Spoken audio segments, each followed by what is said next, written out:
Olá, o programa Opinião está no ar. Há 30 anos, o Brasil era sacudido de norte a sul pelo movimento das diretas já. O povo nas ruas, cansado do regime militar, queria eleger diretamente o presidente da República. Aqui no Espírito Santo, o atual subsecretário de Estado dos Direitos Humanos, Perli Cipriano, vivenciou aquela época e ele é o convidado de hoje para falar sobre esse assunto.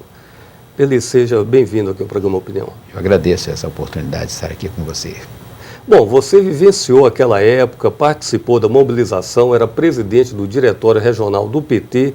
Quais as lembranças que você tem daquele momento especial da história do Brasil? Eu acredito que foi um dos movimentos mais tensos e densos que o Brasil já viveu. Nós já tinha havido a anistia em 79, 82 tinha havido as eleições para governador, eleito pessoas como Montoro em São Paulo, Brizola no Rio de Janeiro, Tancredo em Minas.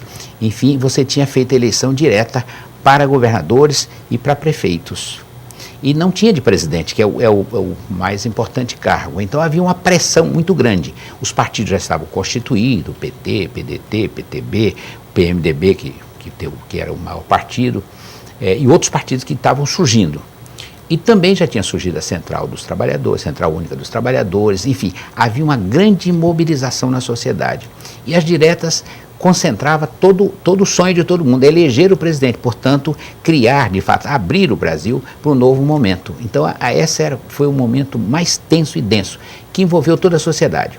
Artistas, professores, sindicalistas, intelectuais, trabalhadores, enfim, uma parte do empresariado, enfim, teve um clima diferente, que todas as partes da sociedade queriam eleger o presidente. E tinha uma possibilidade de, com essa mobilização, pressionar o Congresso e o Congresso aprovar a emenda Dante de Oliveira, que falava da eleição direta para presidente da República. Perli, para relembrarmos um pouco deste clima das diretas já, nós produzimos uma reportagem especial. Eu convido a você e aos telespectadores para acompanharmos alguns trechos desse vídeo.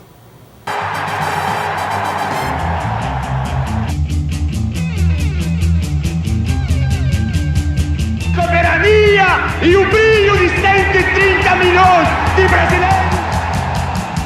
1984. Após 20 anos de ditadura militar,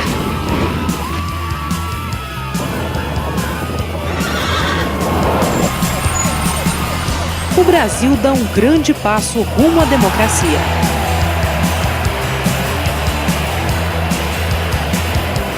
A campanha Direta Já.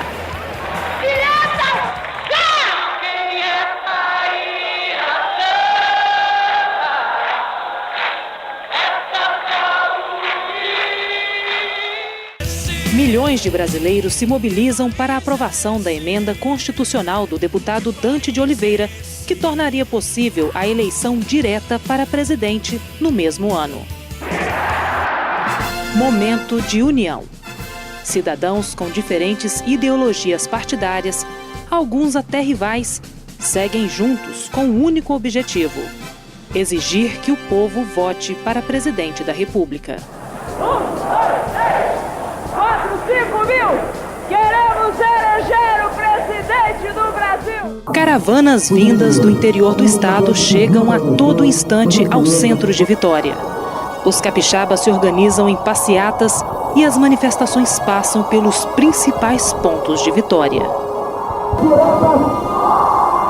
Políticos, trabalhadores, intelectuais, artistas, atletas, jovens e idosos. Juntos lutam pelo retorno da democracia.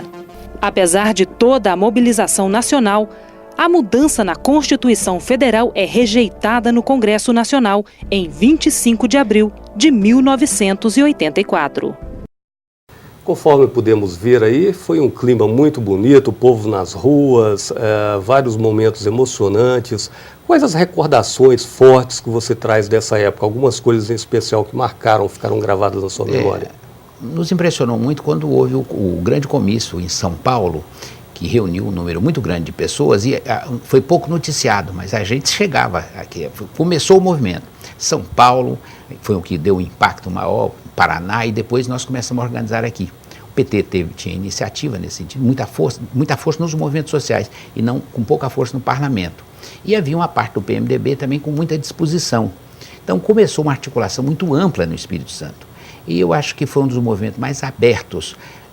Praticamente todos os partidos estiveram presentes nessa movimentação, um ou outro que se excluía. Mas quem se excluía sentia que onde ele ia, ele era cobrado, porque as pessoas queriam votar. Os estudantes trabalhavam assim, os trabalhadores, parte dos empresários, os intelectuais, os artistas, eles forçavam muito isso. Isso foi importante. Os partidos já existiam, tinham nomes fortes, se fosse eleição direta nesse período, nós teríamos a candidatura, o PMDB podia ser o Tancredo, mas podia ser o Ulisses, mas o PT teria o Lula, né? Nós teríamos, o PDT teria o Brizola, enfim, nós teríamos um corpo de candidaturas e haveria um debate muito forte no país, e essa era a expectativa de todos nós. O grande sonho era essa realização, o sonho de todo mundo concentrava nas diretas já. Só que a emenda Dante de Oliveira, que era a que estava propondo essas eleições diretas, não vingou, né? O Congresso não aprovou. Foi muito duro para nós. Essas movimentações, fizemos muitos comícios, aqui nós fizemos grandes comícios, fizemos um na Praça 8, que reuniu por volta de 100 mil pessoas, que foi uma coisa muito emocionante para o Espírito Santo, e também um em Camburi, mas foram feitas muitas atividades em muitos municípios. Esse clima contagiou todo mundo. Então, essa expectativa, o que é que nós vamos fazer? E a gente sentia que não estava isolado. A gente ia conversar, começamos a fazer movimento aqui, criamos logo um comitê suprapartidário, mas tinha sindicato no meio também, e aí tinha camiseta, panfletos, e é claro que tinha suas divergências, né? Os partidos também disputavam a liderança, né, até em alguns atos políticos nós tivemos aqui, eu lembro que eu participei de alguns, porque o PT não tinha muitos parlamentares, só tinha um deputado, e o PMDB tinha muitos. E tinha governador, e tinha senador, e às vezes as pessoas diziam, só vai falar um por partido. Se for um por partido, mas aí o PMDB, para ele era difícil aceitar um por partido, né? Então aí às vezes aparecia departamento trabalhista do PMDB, ou o deputado, quer dizer, nós tínhamos disputas internas no sentido da realização, mas a vontade era única. Isso foi uma coisa muito importante, que além dos partidos, os movimentos sociais estiveram presentes, estudantes, intelectuais, artistas, trabalhadores das diferentes áreas, iam para a rua. Como que foi essa expectativa? Porque o deputado, me parece que era o deputado Dante de Oliveira, né, apresentou essa emenda no Congresso propondo as diretas já. Todo esse clima nas ruas, uma força muito grande, imagino que havia quase que a certeza de que seria aprovada as diretas já. No entanto, não foi. Qual o sentimento que ficou no povo? Você tem razão, porque essa campanha, primeiro era uma campanha densamente política, intensa mesmo, era algo muito forte, e ela ia concentrando direta já, concentrava a palavra de ordem. E ela caminhava no sentido de uma votação da emenda Dante Oliveira que estava no Congresso para ser aprovada. Portanto, os movimentos convergiam para pressionar o Congresso para o Congresso aprovar essa emenda. E no dia da votação, praticamente todas as capitais, as grandes cidades, tinham verdadeiros um placar muito grande, e lá com os nomes dos deputados. E aí você ia fazendo a votação, né? Você ia acompanhando voto a voto. Claro que a expectativa... Era um processo bem mais demorado do que hoje, que é todo eletrônico. Mas foi muito duro quando a gente viu que não tinha chance de passar a emenda, que ela perdeu. Eu sei que houve muito choro, houve muita tristeza. O jogo foi pesadíssimo no Congresso, então me parece que mais de 100 deputados não compareceram para votar a emenda. Houve pressão, houve compra de voto, houve de tudo. Porque disputou, porque quando perde a emenda Dante de Oliveira, eu acho que mesmo antes dela perder, alguns já sabiam que não tinha chance, eu acho. Porque já começava a construir a ideia de que poderia ter uma candidatura que disputasse o colégio eleitoral, portanto, os deputados e os senadores. Então foi muito duro, porque havia expectativa, porque se passa a emenda Dante de Oliveira, direta já, mesmo que fosse eleito o Tancredo Neves, o Brasil seria outro. Porque ele teria emanado do voto do povo. Ele teria que se comprometer com o povo, ele teria que assumir compromisso, e teria outros candidatos, né, que estaria também na mesma disputa, Lula, o Brizola e outros candidatos. Portanto, haveria um debate maior na sociedade. Não passando a emenda Dante Oliveira, o debate concentra-se No Congresso. E no Congresso, os nomes. Quais são os nomes? O Maluf conseguiu ter maioria e se apresenta como candidato dos militares. Ele, pelo menos que não era também unanimidade entre os militares. Não era entre os militares. Também não era unanimidade entre os militares. E o outro nome que surge é o Tancredo. Porque o Tancredo aparecia para a sociedade, ou pelo menos para a parte do sistema, que o fim da ditadura não quer dizer que acabe todas as coisas.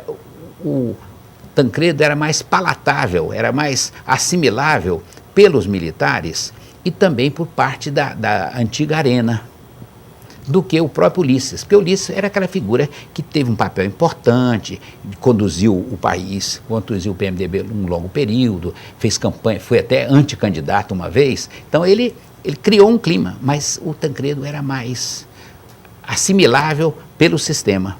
Tanto é que ele concorre tendo como vice o Sarney, que era do sistema, que apoiou a ditadura durante todo aquele período, né?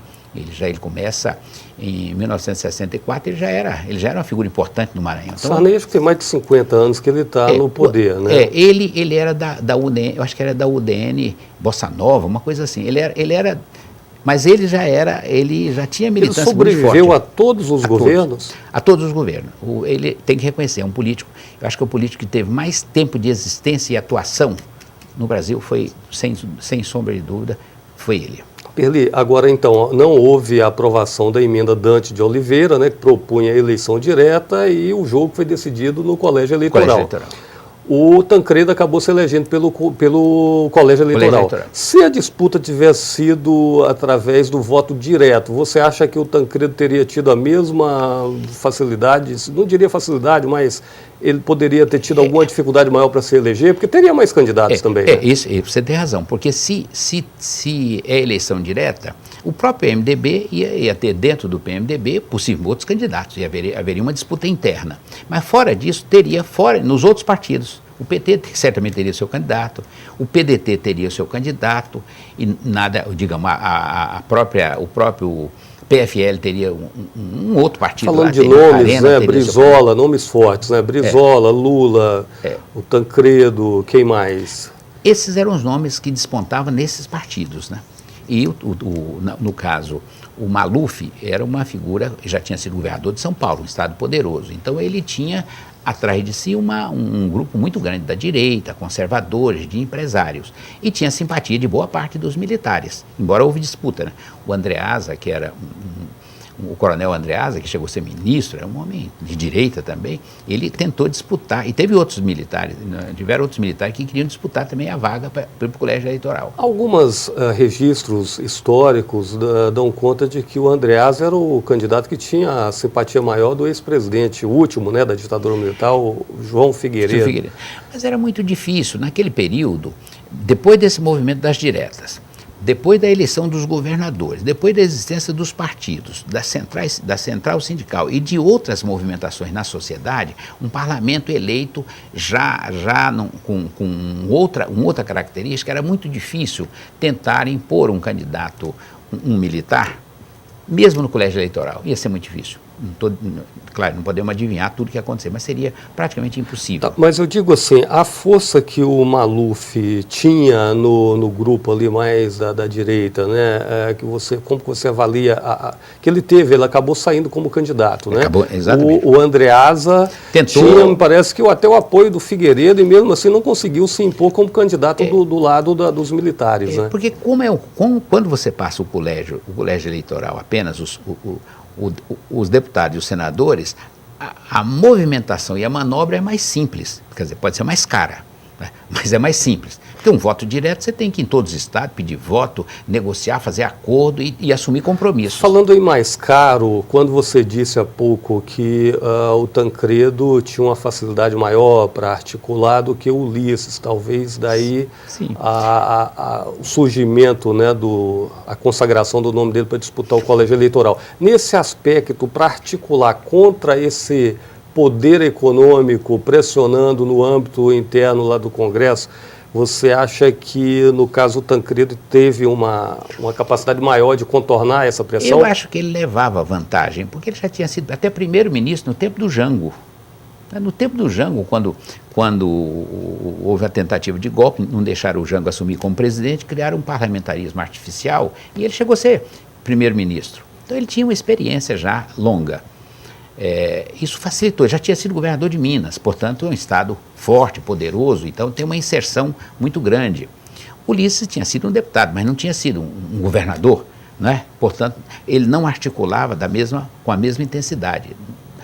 Então, e começavam a surgir essas lideranças. Ele, de fato, articulou fortemente e possivelmente também com boa parte dos militares, porque ele traz como seu vice o Sarney, que fazia parte do sistema, né? Sarney ele vem lá, depois vem da arena e depois surge uma dissidência no partido do governo, surge uma dissidência, essa dissidência gera um partido e esse partido apresenta o vice, o Tancredo.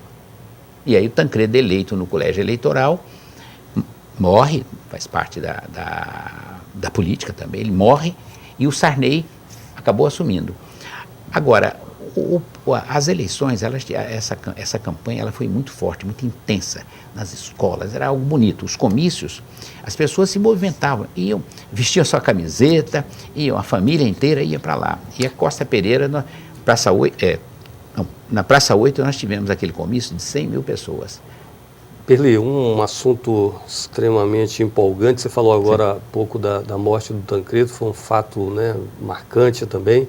Nós vamos dar sequência no próximo bloco. Infelizmente, esse nosso primeiro bloco chegou ao final, mas a gente volta rapidinho. Você que nos acompanha, não saia daí. Já já a gente volta.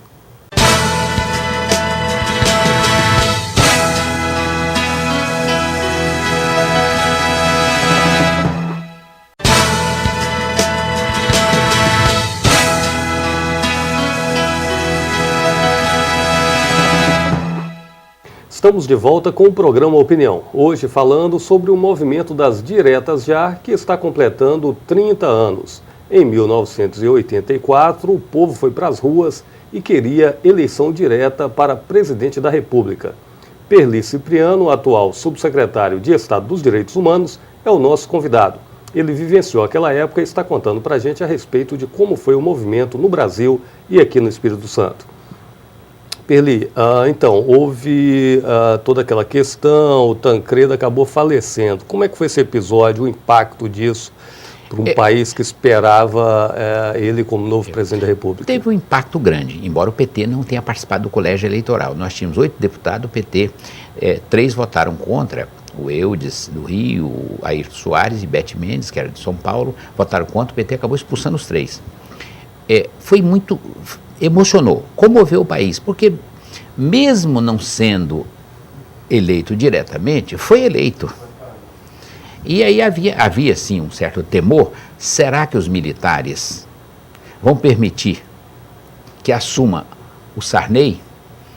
Veja bem, porque naturalmente o Tancredo foi fruto de um acordo, de um pacto bem ampliado, né?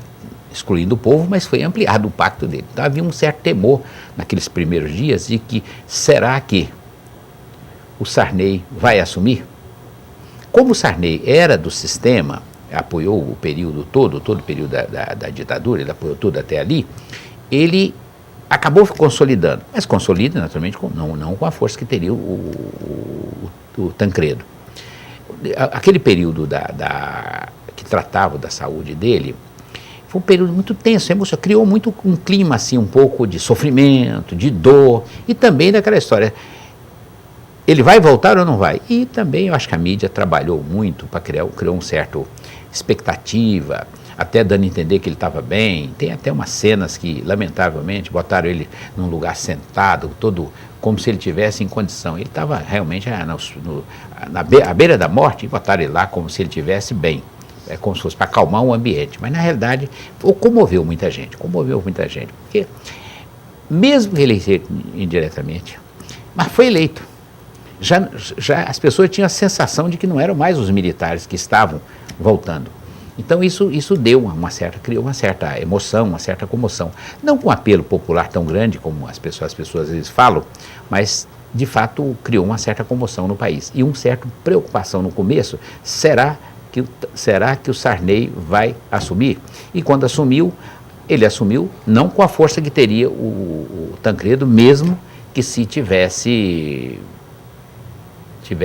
ele tivesse sobrevivido, ele teria, ainda que eleição em colégio eleitoral, mas ele teria força pelo arranjo que eles fizeram por cima. O Brasil tem essa tradição de fazer transição por cima. E algumas histórias de bastidores do movimento das diretas aqui no Espírito Santo. O que você poderia citar para a gente? Alguma situação inusitada que de repente você vivenciou? E quais eram os políticos, os sindicalistas, as pessoas que você lembra que se destacaram naquele momento?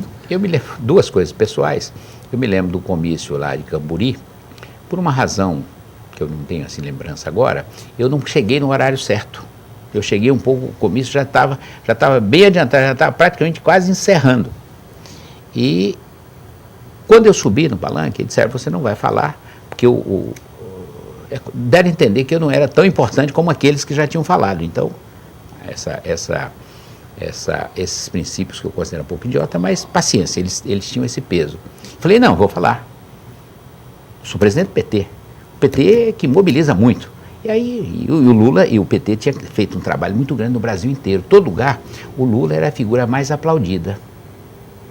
Ele ia nos estados, ele era o mais aplaudido. Então, ele disse, se o PT está bem em todos os estados, aqui o PT no Espírito Santo tinha ajudado muito. Não era um partido que tivesse essa força parlamentar, mas tinha força no movimento social. Então eu fiz isso, eu criei uma confusão lá, eu sei que acabei falando, praticamente um dos últimos a falar nesse comício lá em Camburi. Foi uma coisa interessante, mas estou dizendo assim os medalhões nacionais já tinham falado? Já. E na Praça Costa Pereira, na Praça 8, foi uma coisa assim, eu considero que diziam que, eu não tenho certeza, assim, mais de 100 mil pessoas. Então esse seria o grande comício na Praça 8, quando de repente a gente vê numa marquise, em cima de uma marquise, uma pessoa, e podia cair de lá. E aí, eu lembro até hoje, Max Mauro, perto de mim, falou, Peri, fala com ele, porque ele é uma pessoa do PT. E aí, em plena praça, aquela multidão, me deram o microfone para dialogar com aquela pessoa que estava na marquise em frente. E eu falava, não vou citar o nome dele, era Caetano, companheiro. Desse aí, esse comício é um comício unitário, todos nós temos que estar aqui, nós precisamos que ele transcorra de maneira tranquila, você vai descer. Fiz um apelo imenso. O que ele estava ameaçando? Não sei, ele trepou numa marquise e ficou lá. É assim, em todo movimento tem isso, né? E aí ele desceu. Então, quer dizer, não era o discurso que eu estava fazendo, eu fui fazer discurso depois, né, das diretas, etc. Mas esse foi o intervalo, que é algo inédito, que alguém vai pegar o microfone e ficar fazendo um apelo para o outro. Eles todos tinham os cantores, né? Praticamente não tinha um comício que não tivesse cantor, não tivesse artista, era algo... E havia uma disputa muito grande. Quem iria cantar? Isso era uma disputa grande. Fafá de Belém, onde ela estava, ela cantava. Ela ia cantar o hino nacional e fazia um discurso também. E tinha o Osmar Santos, que era uma pessoa que lidava com esporte, né? Com a voz...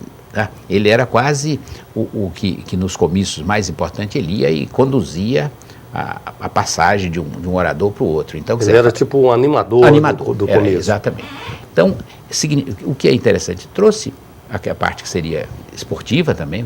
Então, você teve muitos artistas das televisões, dos rádios, dos jornais, muitos intelectuais, os intelectuais entraram todos. E o movimento popular foi interessante, quase todas as áreas. As igrejas, boa parte das igrejas estiveram presentes também. As lideranças aqui, capixabas, que você lembra daquela época? Algumas. Aqui, veja bem, o PDT tinha o professor Rubens Gomes, que era essa figura, uma figura muito interessante, muito importante aqui para o Estado.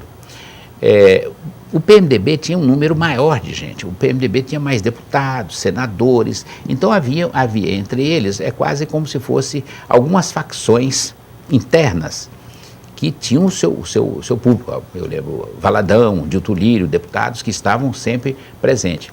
E teve um Felrosa que ele era da Arena, acho que era da Arena, e foi em vários comícios, ele participou também. Então, o movimento sindical também... Fio Rosa, então, por ser da Arena e ter participado do comício, imagino que ele acabou entrando no processo que resultou na Frente Liberal, no PFL.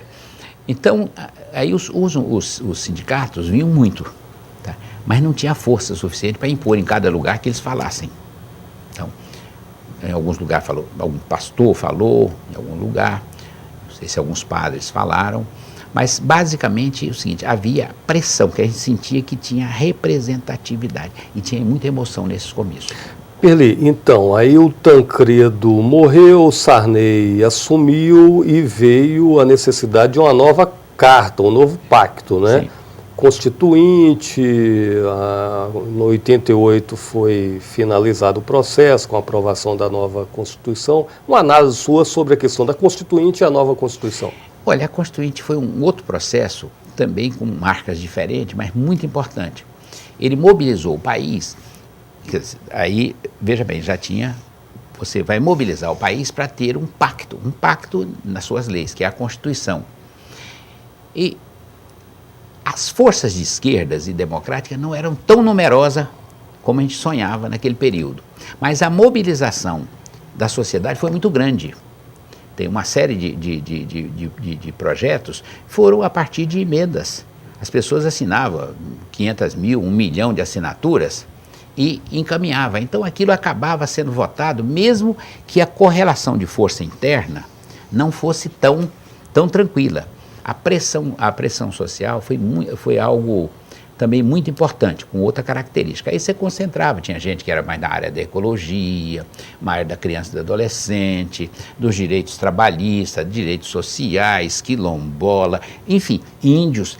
Todo mundo se organizou aí sim setorialmente e foi para cima do Congresso. Uns com abaixo assinado, com aquela lista imensa de assinaturas, portanto, cobrando alguma coisa, e outros fazendo digamos, as mulheres se articulavam lá dentro, né? Os negros, a comunidade negra muito grande. E houve o Centrão no contraponto disso, né? Exatamente, contraponto. Então, cada segmento da sociedade... Centrão, você poderia explicar para o pessoal que não vivia nessa época? Você tinha, na época discutia muito, o PMDB, eles falavam que é o autêntico e moderado, tinha aqueles mais radicais que eles diziam, né? Na realidade eram deputados, e você teria um pessoal mais à direita, o PFL, outros partidos mais conservadores, que o PT, o PDT e outros partidos que eram mais de esquerda, e tinha um número maior, que eles chamavam de centrão. Não era nem o pessoal do PFL e nem tampouco era do PT e do PDT, que se situava no centro. Embora, às vezes, do mesmo partido tinha gente no centro, no esquerda e tinha mais à direita. A pressão social, esse centrão, ele acabava empurrando para um lado ou para o outro a aprovação dessas leis. A Constituição nossa, eu considero que ela foi uma Constituição avançada para a época. Eu considero que ela foi avançada. A crítica que faz à Constituição, eu acho que ela não é justa, que ela é muito grande, ela é muito detalhista. Um país como o nosso, se não tiver uma coisa bem detalhada, ela não vai vingar. Tanto é que até hoje, mesmo ela sendo bem detalhista, tem muitas coisas que não foram regulamentadas. Tanto na área da mídia, das grandes fortunas, tem muitas coisas que não foram regulamentadas até hoje. Imagine se deixasse isso solto. Então, na realidade, a crítica que faz a Constituição, eu pessoalmente considero que foi muito bom que ela fosse bem detalhada. A pressão foi grande e os movimentos sociais passaram a ter uma outra dimensão a partir daquele período, fora do que está na lei, porque se organizava em blocos no Brasil. Então, se você ver a população indígena, a causa indígena, não era em todos os estados que tinham indígena ou que tinham um movimento que apoiava, estavam articulados com algumas emendas já escritas, já algumas redações.